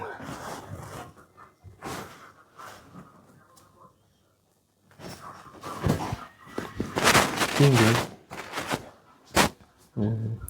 42-savol. Quyidagi chizmada trapetsiyaning yuzasi 42 ga teng. Trapetsiyaning BS yon tomonidan K va L nuqtalar olingan ekan. K hamda L nuqtalar olingan. SL ning LK ga nisbatan 3 taqsim 2 nisbatlar berilgan ekan. Birinchi savolda ABS uchburchakning yuzi, ikkinchi savolda esa AKL da 4 burchakning yuzasi so'ralgan. Bu nisbatlardan topamiz.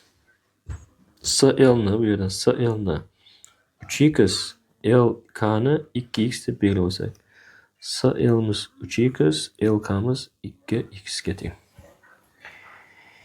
Endi KB deganimiz 2LK ga teng ekan. LK miz 2x ligidan, mana 2x ligidan mana bu 4x ga teng ekanligi kelib chiqadi mana.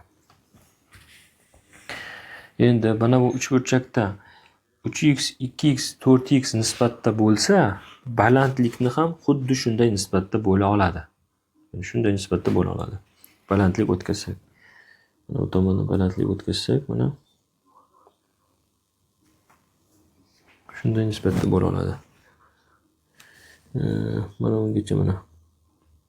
Mana bu oraliq 3h. Mana bu oraliq 2h. Mana bu oraliq esa 4h deb belgilab olsak bo'ladi ekan. 3 xil nisbatda bo'ladi.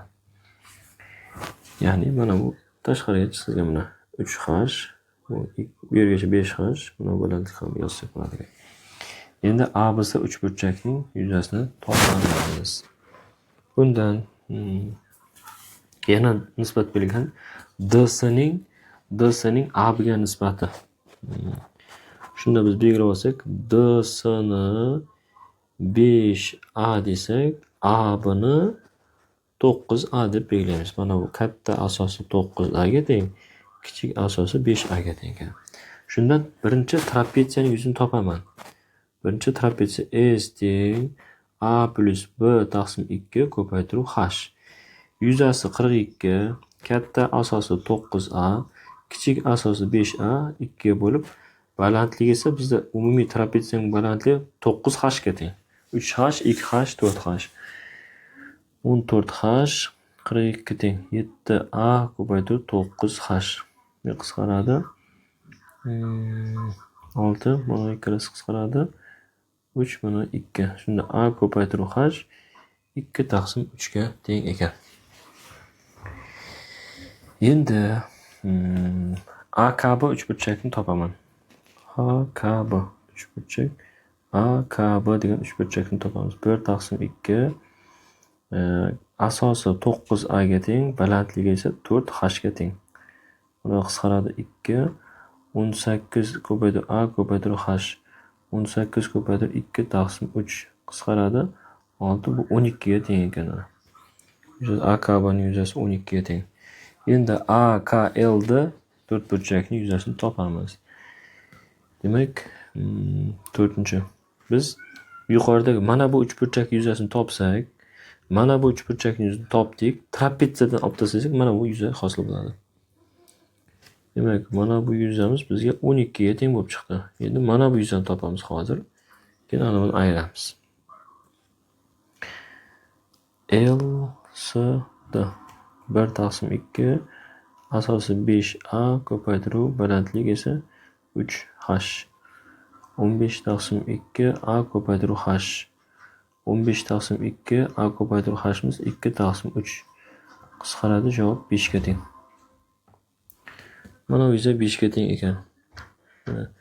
Endi mana bu esa biz s deb turaylik. Uchalasini qo'shamiz. 5-chi. S yuza qo'shuv 5 qo'shuv 12 u trapetsiyaning yuzini beradi. Trapetsiya. S qo'shuv 17 teng trapetsiyaning yuzasi 42, bu yuza esa 25 ga teng ekan mana. Bakavning yuzasi mana. Javoblarni yozib qo'yamiz. 43-savol.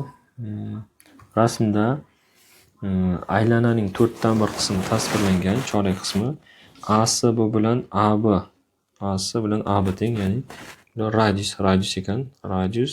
Mana bu ham radius, mana bu ham radius ekan. CD ning qiymati 1 ga teng, DB ning qiymati 3/2 ga teng bo'lsa, sinus CAD. Mana bu burchakning sinusini so'rayapti. Ikkinchi savol esa shu CAD burchakning yuzasini topamiz. Endi biz mana bu joydan davom ettirsak, mana shu shaklda davom ettirsak, mana bu burchak bizga 270 gradusga teng. Ya'ni 90 gradus bo'lsa, qo'shnisi 270 gradusga teng. Mana bu ichga chizilgan burchak shu 270 ning yarmiga teng, 135 gradusga teng ekan. Shu yerdan biz kesma o'tkazsak, mana bu B bilan sini tutashtirsak, hozir biz B ning qiymatini topib olsak bo'lar ekan, birinchi. Mana shu uch burchakdan S, D, B. Mana bu 1, bu 3/2, mana bu 135 gradus ekanligidan. Shunda B ning kvadrati, 1 ning kvadrati, 3/2 ning kvadrati minus 2 ko'paytirib 1 ko'paytirib 3/2 kosinus 135 gradus. S ning kvadrati 1 18 minus 2 3/2 minus 2 taqsim 2 ga teng. Ular hammasi qisqaradi. S ning kvadrati 19 plus 6 mi? S ning qiymati 5 ga teng ekan. Demak, bu 5 ga teng. Ya'ni bu 2r ga teng edi. To'g'ri burchakli uch burchakda mana. Biz kerak boshida. Mana bu r bo'lsa, mana bu r bo'lsa, bu 2r. Ya'ni 2r ning qiymati bizda 5 ga teng. Shuni topdik. R ning qiymati esa 5 taqsim 2. Mana. Endi alfa burchakni topishimiz kerak ekan. Ikkinchi. Ikkinchi yozamiz. Mana bu uch burchak. Mana bu r, mana bu r, mana bu 1, mana bu alfa. 1 ning kvadrati teng r kvadrat qo'shib r kvadrat minus 2 ko'paytirib r ko'paytirib r ko'paytirib kosinus alfa. Endi 1 teng kvadrati 25 taqsim 2 qo'shib 25 taqsim 2 minus 2 25 taqsim 2 kosinus alfa. Qisqaradi. Bu minus 24 teng minus 25 kosinus alfa. Bunda kosinus alfaning qiymati 24 taqsim 25. Bunda sinus alfaning qiymati esa 7 taqsim 25. Endi sinus alfa so'rayapti. Birinchi savol 7 taqsim 25. Keyingi SAD uchburchakning yuzasi. SAD. SAD. Bu R orasida burchak bor. 1 taqsim 2 R ko'paytirib sinus alfa. Yozamiz. R ning qiymati 1 taqsim 2, 5 taqsim 2, 5 taqsim 2, sinus alfa esa 7 taqsim 25. Mana hammasi qisqaradi. Shunda 7 taqsim 2 teng ekan javob.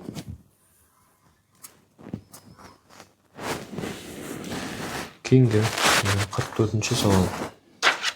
44-savolda silindrga oktaedr ichga chizilgan oktaedrning hajmi 36 ga teng bo'lsa, oktaedrning qirrasini toping, silindr hajmini toping. 44-savol. Oktaedrning qirrasining uzunligi. Demak, hajmi berilgan bu A deb oladigan bo'lsak, endi bu konusning asosining radiusi. Mana bu ham yarmiga teng, ya'ni h bo'lsa, bu h/2, ya'ni ham r. h deb oladigan bo'lsak, bu esa diagonal, ya'ni bu r, bu a bo'lsa, bu ildiz 2a taqsim 2 ga teng. Diagonal, kvadratning diagonali. Shu yerdan biz Pifagor teoremasini qo'llaymiz. H kvadrat qo'shuv ildiz 2a taqsim 2 Pifagor teoremasidan teng a ning kvadrati. Shu yerdan biz h ni topamiz. A kvadrat minus a kvadrat taqsim 2. Shunda h ning kvadrati a kvadrat taqsim 2. H ning qiymati esa a taqsim ildiz 2 ga teng. Endi oktaedrning qirrasini topamiz. Hajmi berganimizda v teng oktaedrning hajmi 1/3, 2/3 bo'ladi. 2 ko'paytirib 1/3. Chunki mana bu yerda piramidada, mana bunday piramida pastda ham yuqorida bor, ikkita piramida. 2 ko'paytirib 1/3 s asos ko'paytiruv h. Shu 36 ga teng. 2/3 asosi kvadrat, kvadratning yuzasi a kvadrat. Balandligi esa a taqsim ildiz 2 barobar 36. Qisqaradi 18 a kub barobar 54 ildiz 2. A ning kubi teng 3 ning kubi ko'paytiruv ildiz 2. 2 ildiz 2. Endi a teng 3 ko'paytiruv ildiz 2 ga. Qirrasini topdik. 3 ildiz 2 ga teng. Endi silindrning hajmi. Silindrning hajmi mana bu ham r ga teng bo'ladi. R, ya'ni ildiz 2a taqsim 2 ga teng. O'tkazib qo'ydik-da. Diagonalning yarmiga teng ekan. Shunday qolmasin.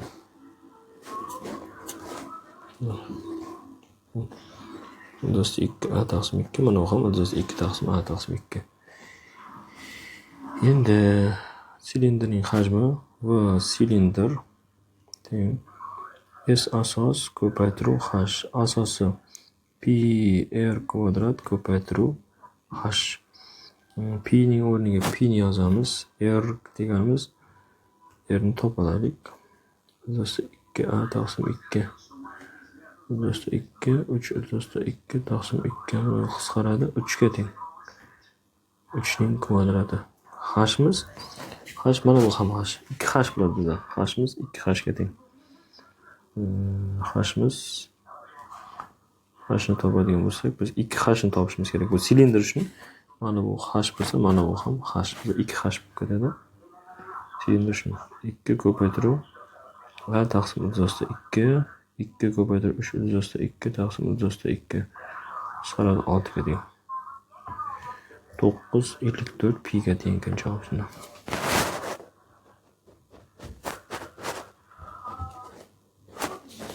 Keyingi oxirgi misol, tomonlari 2 va 10 ga teng bo'lgan to'g'ri burchakli metalldan asoslari 2 ta doira va yon sirti qirqib olinib, silindr hosil qilindi. Demak, 2 ta doira.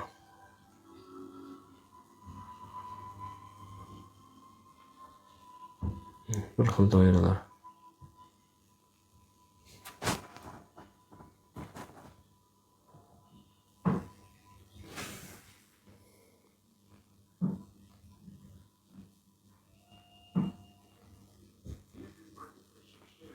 Endi u bir-biriga tegmasligi mumkin, chunki qirqib olingan paytda hozir ayta olmaymiz bir xil deb. Aylanadi bir xil, lekin bu yerda ochiq qolishi mumkin, chunki qirqib olingan. Shu yerdan silindr hosil qilyapti. Bu tomondan esa biz yon sirtini hosil qilamiz. Shunda bu R Mana bu ham R, bu esa 2R ga teng ekan. 2R ga teng, mana bu ham 2R ga teng. Bu esa 10 minus 2R, mana bu esa R ga teng. Yuzasi esa, shuni yuzasi R ko'paytiruv 10 minus 2R. Yo, R deb bo'lsa 2 mana bu. 2 ko'paytiruv 10 minus 2R ga teng. Endi eng kam chiqindi ketish kerak. Eng kam chiqindi chiqarib silindr yasasa, ya'ni to'la sirtda. Uning hajmini toping. S to'la minimum bo'lishi kerak ekanda. Minimum bo'lishi kerak ekan. Buning uchun to'la sirtni topamiz. To'la sirtni topishimiz uchun biz ikkita radius, ikkita doira hamda S yon to'g'ri to'rtburchak. 2 ko'paytirib pi r kvadrat qo'shib to'g'ri to'rtburchak 2 ga 10 minus 2r.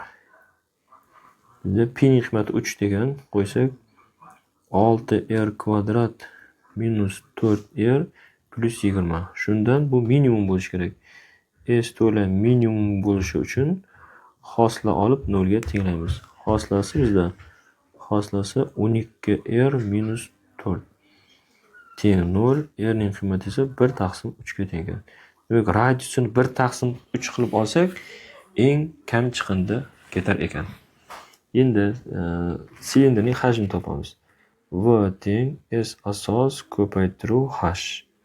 V barobar asosi pi r kvadrat ko'paytiruv H. Pi'miz 3 ga teng. Radiusi 1 taqsim 3 ning kvadrati ko'paytiruv h'imiz bizda 10 minus 2r ga teng bo'ladi. H'imiz 10 minus 2r. 10 minus 2r. Ya'ni mana bu 2 bu 10 minus 2r edi. Bu balandlikka teng bo'ladi. 10 minus 2 taqsim 3. 3 ni umumiy qilib bersak 28 taqsim 3 ga teng ekan. 1 taqsim 3, 28 taqsim 3. Shuni 28 taqsim 9 ga teng ekan. Bu hajmi. Hajmini topdik. Endi keyingi savolda silindr yasashdan hosil bo'lgan chiqindi metalning necha foizini tashkil qiladi? Biz chiqindini topib olishimiz kerak ekan. Keyin общий metaldan nisbatni bo'lamiz. Demak, chiqindi qanday topiladi? S chiqindi. Chiqindini topishimiz uchun to'g'ri to'rtburchakning yuzidan ayiramiz. Chunki metalimiz to'g'ri to'rtburchak-ku. Shu to'g'ri to'rtburchakning yuzidan hozir silindrning to'la sirtini olib taslaymiz. Mana silindr. Qolgani chiqindiga ketadi. Demak, to'g'ri to'rtburchakimiz 2 ga 10 edi. Ayru silindrning to'la sirti S to'lani topib olishimiz kerak ekan. To'la sirti 6r kvadrat minus 4r qo'shib 20. Shundan 4-chi deb qo'ydik. 6 ko'paytirib 1 taqsim 9 minus 4 taqsim 3 plus 20. 2 mana bu 3 minus 2 taqsim 3 qo'shib 20. Shunda 58 taqsim 3 ga teng ekan. 58 taqsim 3. Umumiy mahlash 3 dan beramiz 62 taqsim 3. Bu chiqindi ketdi. Endi umumiy metalning qancha qismini tashkil qiladi? Ya'ni demak, chiqindini umumiy metalga bo'lamiz. Metalga bo'lib 100% ga ko'paytiramiz. Ya'ni S chiqindi x foiz, x metalimiz 100% deb olyapmiz. Teng chiqindi 2 taqsim 3, metalimiz esa 2 3, 20 ga teng. Umumiy metal ko'paytirib 100% qisqaradi. 5 10 taqsim 3% ga teng ekan. Javob. Demak, hamma misollarni ko'rib chiqdik bugun. Demak, barcha misollarni ko'rib oldik. Bu bugungi misollarimiz. Bugungi misollarimiz 2022-yil 4-dekabrda tushgan savollar. Darslarni Mamedso'payev Rustonbek olib bordilar. E'tiboringiz uchun rahmat. Bizni kanalimizda kuzatishda davom eting.